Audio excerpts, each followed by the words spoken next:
Hi everyone, what's up? So in the last video, I had explained various date functions which are commonly asked in interviews either in form of SQL queries or Spark coding questions. So in this video, we are going to solve some PySpark coding questions using those date functions. So in case you want to know more about the different kinds of date functions in Spark, then watch my previous video, link is in the I button as well as in the description. If you have any questions or doubt or you want me to cover a topic in the coming videos, then feel free to drop a comment. Now, before we move on with the video, here is an important message for you. If you are preparing for data engineer jobs, then do check out my videos on data engineer interview experiences. The link is in the description as well as in the I button. In those videos, I've covered all the important questions from SQL to Spark from each of the interviews that I had attended in the past 1 year. Try to watch all of them because it will be very beneficial for you, but do that after you have seen this video. Also, if you are interested to know how I got shortlisted in all those interviews, then do check out my video on how to get shortlisted as a data engineer, both junior and senior role. In that, I've covered many tricks and techniques from resume creation to how to apply for the jobs and how to get shortlisted at the end. So feel free to check that out as well. Finally, let's start with today's topic. So here we are on the Databricks notebook. I'm using the same dataset that I used in my previous video for explaining the date functions. So the first one is sales short, and the columns are order date, order ID, product and address. And among these, the most important are the order date, order ID and product. Address we are not going to use much in this video. Here are the data types for all those columns. The second table that I'm using is order, and it also has order ID, which will be used later for joining with the sales table. It also has quantity and price each, both of which we will be using later, and you can see the data type here. So if you want to practice, then the link to this notebook and the dataset all are available in the description. Now let's move on to the first question. So here is the first question. Display the total price of each product ordered in first and fifth month of 2020.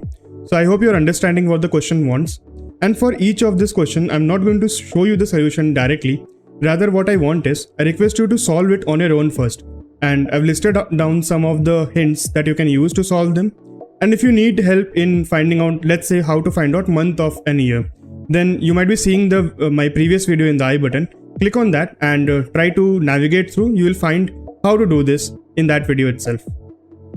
So let's go to the hint first.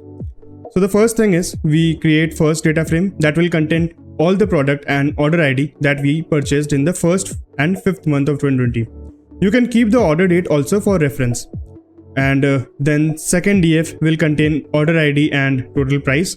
Total price is quantity into price each. Third one is, now join the first and second DF on order ID. As you can see, both the tables have order ID common. Then group by on product and sum total price. So what we are going to do, once the join is completed, we are going to group by on the product column. So the product column is this one, and we are going to find out the sum of the total price that we calculated here. I hope this makes sense. Let's look at the solution now. So here is the solution. First, I've created DF product using DF sales, and I've selected order date, order ID and product. And I've applied a filter condition in which I am filtering out the month and year. So the question demands that the month should be in first and fifth, and the year should be 2020. So that's what I've done here. So in order to find out the year of a date, you have to use the year function, and in order to find out month of a date, you have to use the month function. So I've displayed the result here. As you can see, order date, order ID and product. Now the second data frame is DF price. This I've created using DF order, and I've selected order ID and calculated the total price. So in the second hint, I had written total price was equal to quantity into price each, and this is what I have done here. So I'm multiplying the column quantity with price each. Here is the result of the second data frame. Let's check what was the third hint. Now join the first and second DF on order ID. So that's what I've done here. I have joined DF product with DF price on order ID, and I'm selecting all the columns from DF product while only selecting total price from the DF price. Let's check the final hint. Then group by on product and sum total price. And you can see in the second line of this command, I have group by on product and I've used the aggregate function sum to find out the sum of total price, and I'm doing an alias of total price only, but you can name it whatever you want. Finally, this is the final result. So I hope you understood this question, and I really hope you were able to solve it on your own. But if you didn't, don't worry. I'll show the solution for each of the question one by one. Let's move on to the second question now. Sorry for interrupting, but before we move on to the next part, I have a small request from the community. I can only see 13% of people are subscribing to my channel. So if you have learned something useful today, then please push the like and subscribe button. For you it's free, for me it's a source of motivation to keep making more such videos and assist you in your learning journey. So here is the second question. How many number of days between the first USB-C charging cable and the second USB-C charging cable sales? Basically, we have to find out the days between the first and second sales of this product. Let me show you the product first. Let's go to the sales table. Here you can see we have the product column, and there were 3 sales for this particular product, and here you can see the dates of each sale. So basically, we have to find out the number of days between the first and the second sales. Now let's take a look at the hint. So the first thing is create a data frame containing details of USB charging cable from sales. Basically, you have to filter out the records, then order by this DF in descending and keep the first 2 rows. Third is use lag to pick the next date from order date and create a call using it. So lag is a window function. If you are not aware of it, do a Google search quickly. Then subtract order date and new date column to get the number of days. Okay, so I want you to pause the video now and give it a go. And after that, when you come back, we'll take a look at the solution. So this is the solution. First, I've created DF USB all using DF sales. I've filtered on product equal to USB-C charging cable.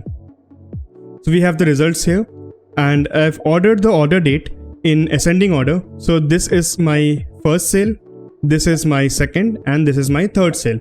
Now what does the question asks us? How many days between the first and the second USB-C charging cable sales? So basically we want the number of days between 2019-01-30 and 2019-02-09.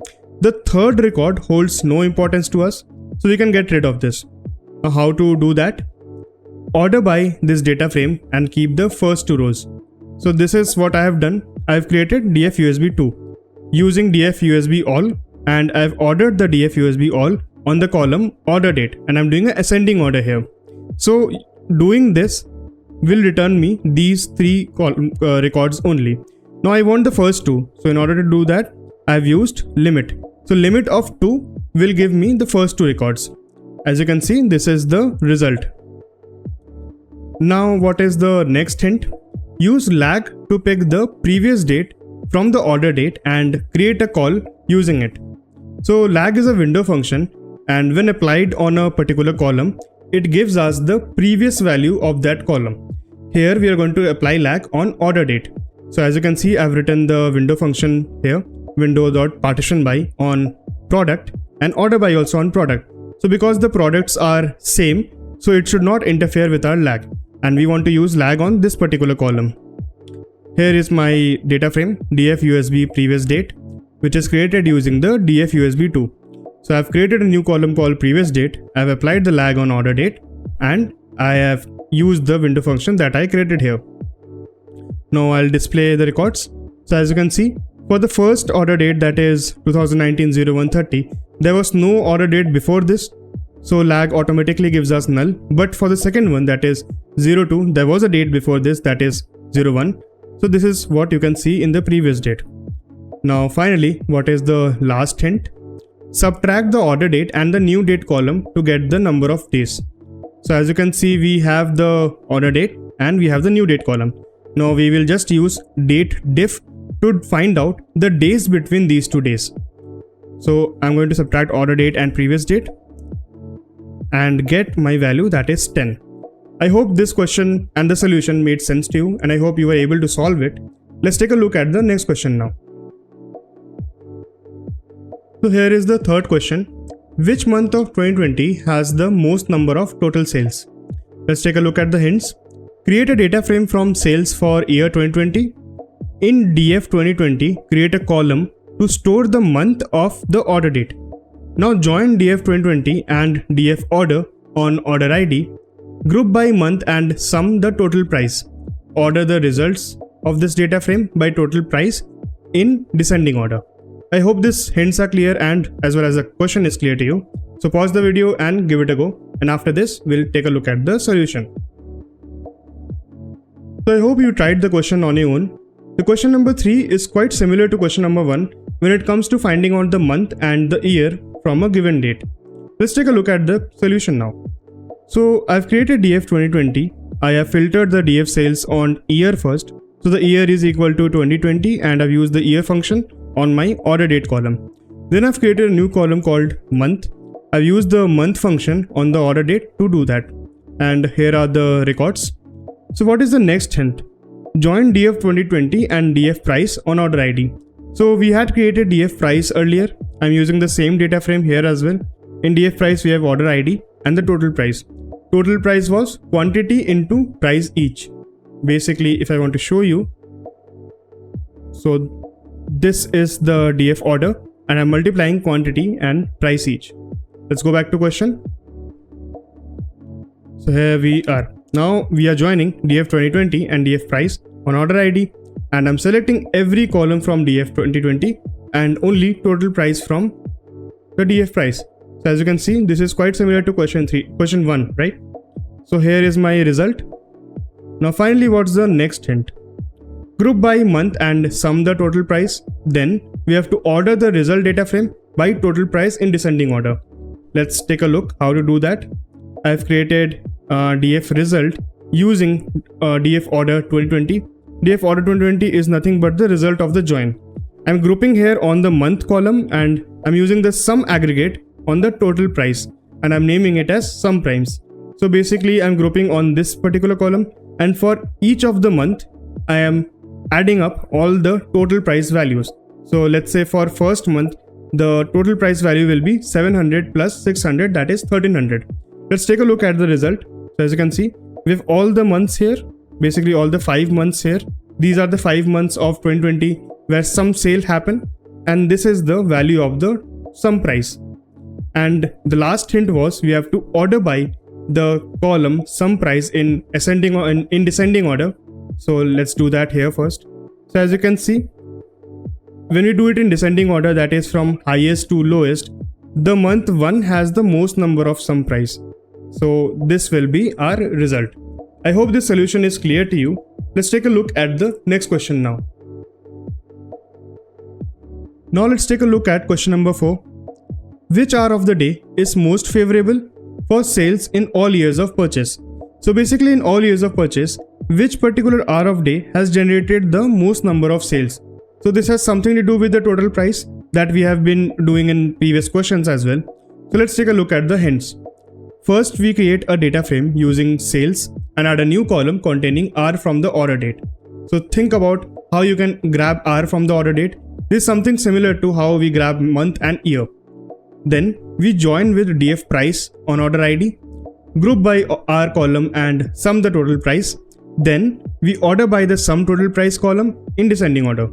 So this is also quite similar to what we are doing in question number 3 and question number 1. So pause the video now and try it on your own first.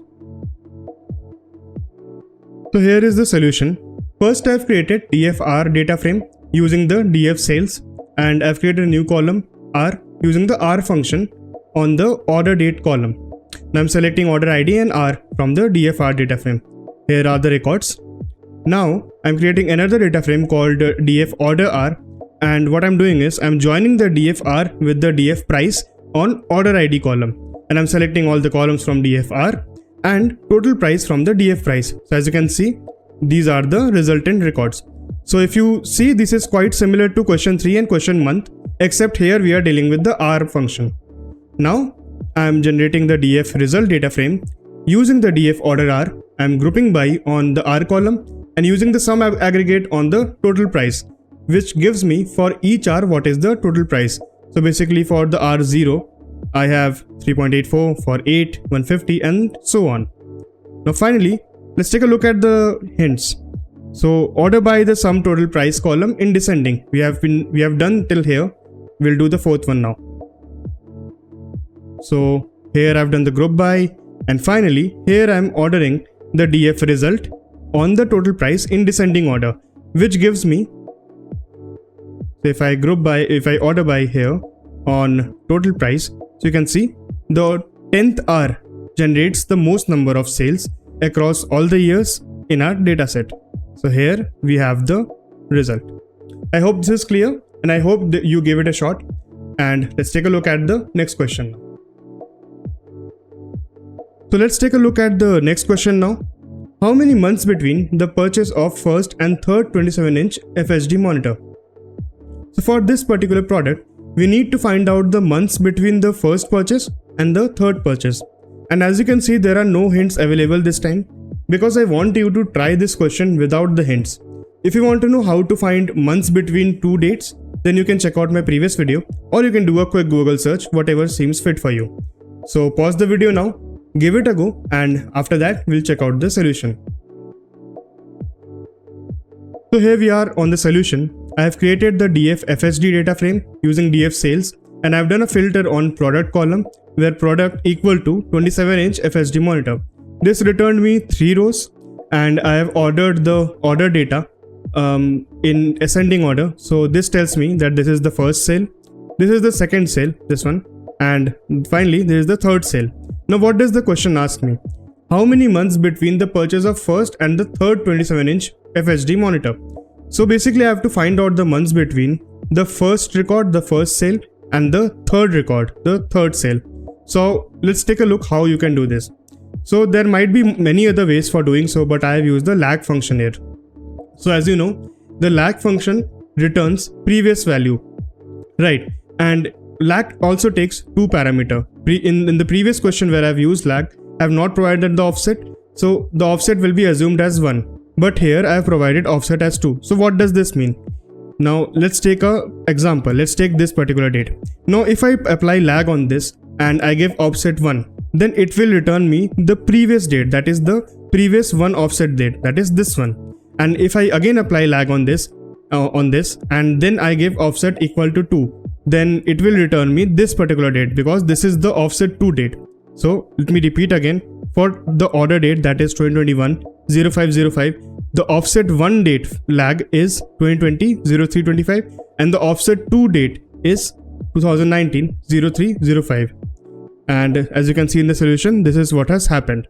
So for the last record, that is 2020-05, I have got the previous date as 2019-03-05, because I had given us 2 offset. Now the other 2 order dates have null previous dates, because there is no second offset date for these 2 records. Okay, now that we know that the previous date and the order date is there, now we have to find a way in how to calculate the months between these 2. So there is a function called months between in Spark that returns me the total number of months between 2 dates. So as you can see, I have created a column called months between, and here is the value, that is 26, which is between this date and this date. So this is how you solve this question. I hope this question was clear, and let's take a look at the 6th question now.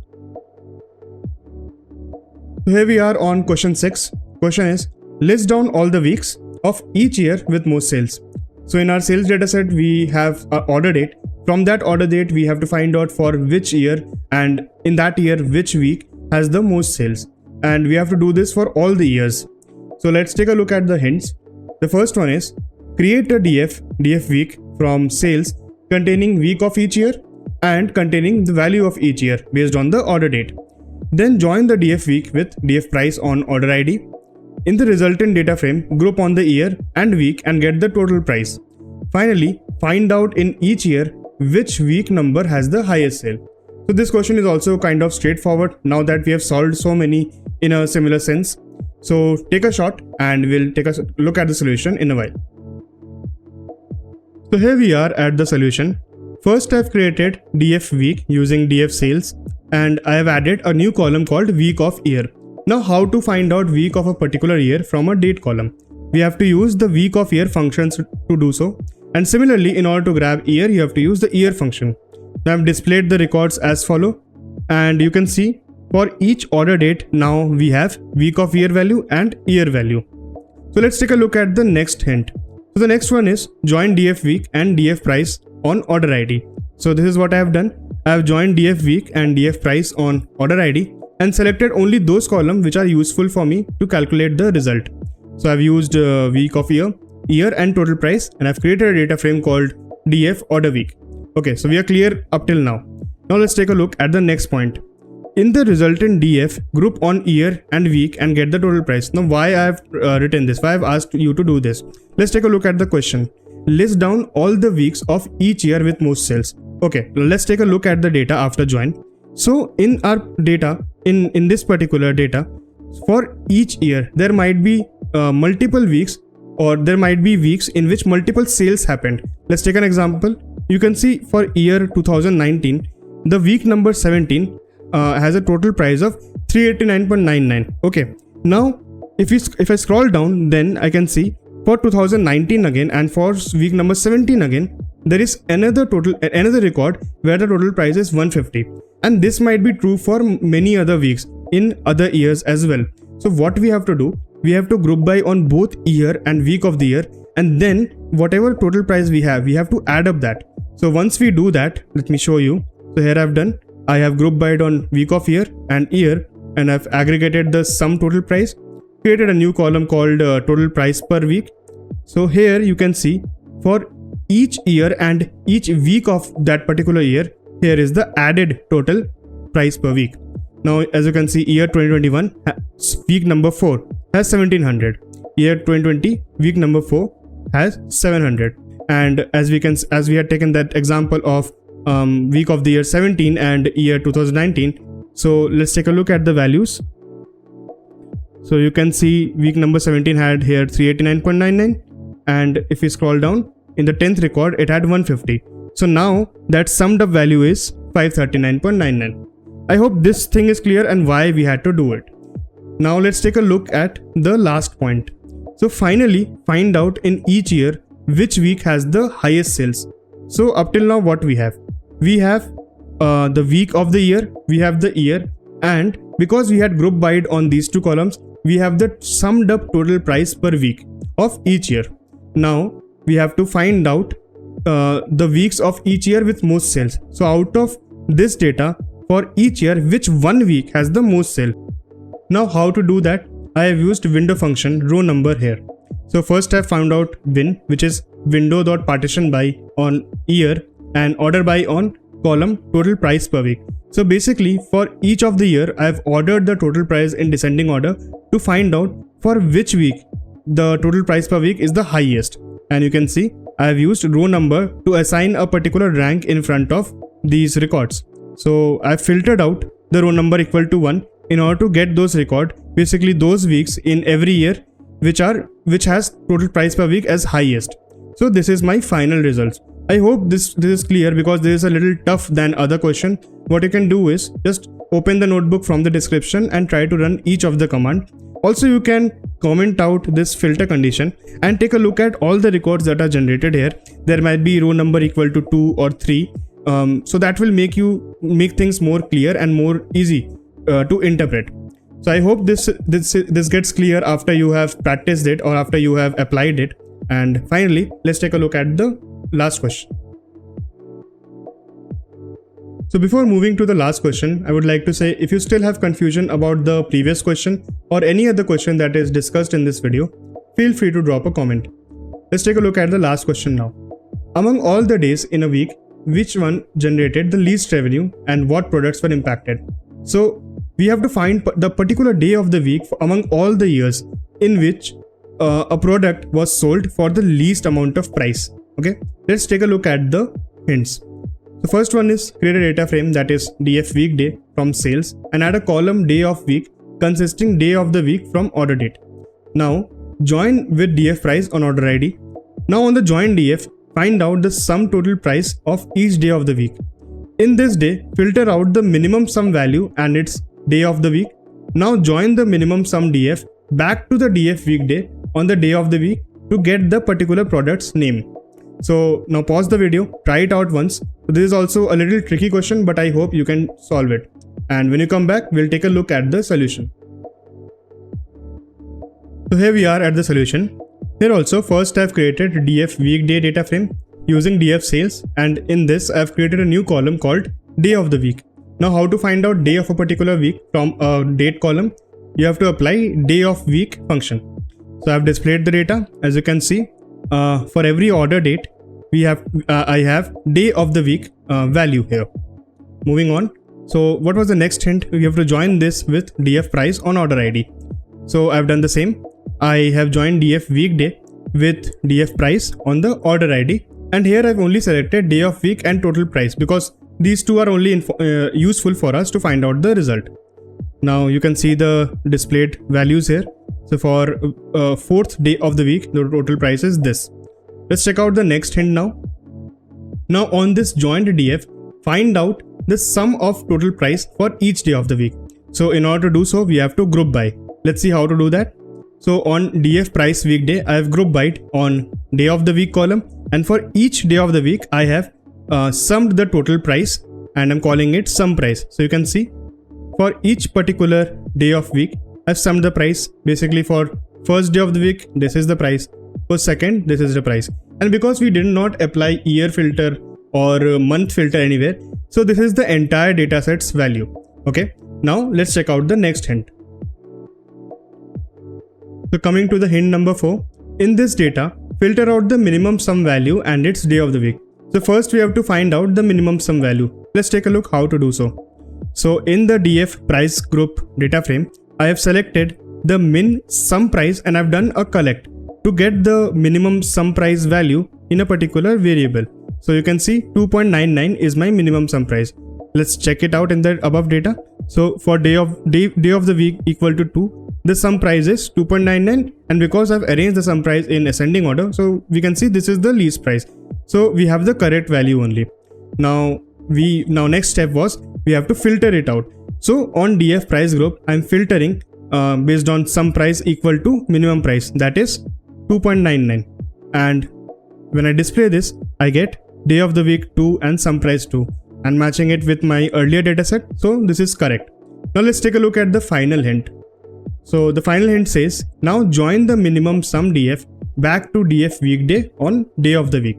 So my minimum sum df is this, where I have day of the week equal to 2 and sum price equal to 2.99. So I am joining the df weekday, which was my the starting data frame. Okay.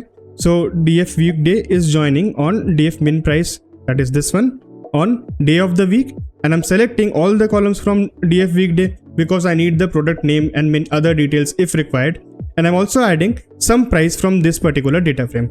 So once I display it, you can see I have the order date, order ID, and finally this is the product name which the question asked us, and day of the week and some price.